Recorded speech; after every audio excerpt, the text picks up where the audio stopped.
quite frankly, none of you will read those. In 1970, Frederick Waltz sued the New York City Tax Commission, arguing that property tax exemptions for churches were a violation of the separation of church and state.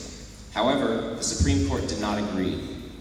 They ruled in a vote of 7-1 that, quote, a tax exemption for churches creates only a minimal and remote involvement between church and state, far less than the taxation of churches.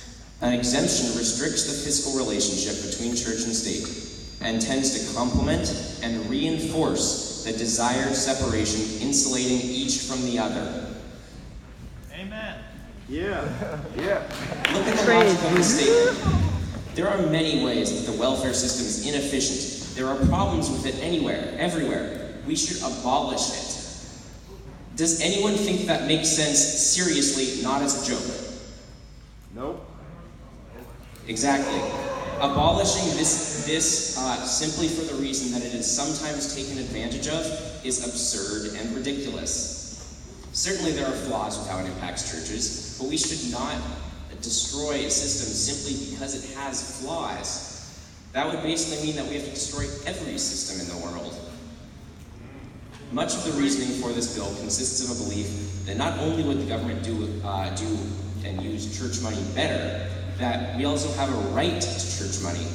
It is the height of arrogance and entitlement to believe that you have every right to someone else's money just because you think you can use it better. Arguing that churches should be taxed to increase revenue is a complete betrayal of fundamental American values. We wouldn't tax voting or speech or freedom from search and seizure, so why do we think it's okay to tax religion? This bill also appears to be blatantly anti-religious, implying that all religious organizations, this is in section 2 by the way, that all religious organizations perpetuate prejudice against the LGBT community and are against abortion. This is not true. Why does this bill pretend that conservative Christianity is the only religion in America?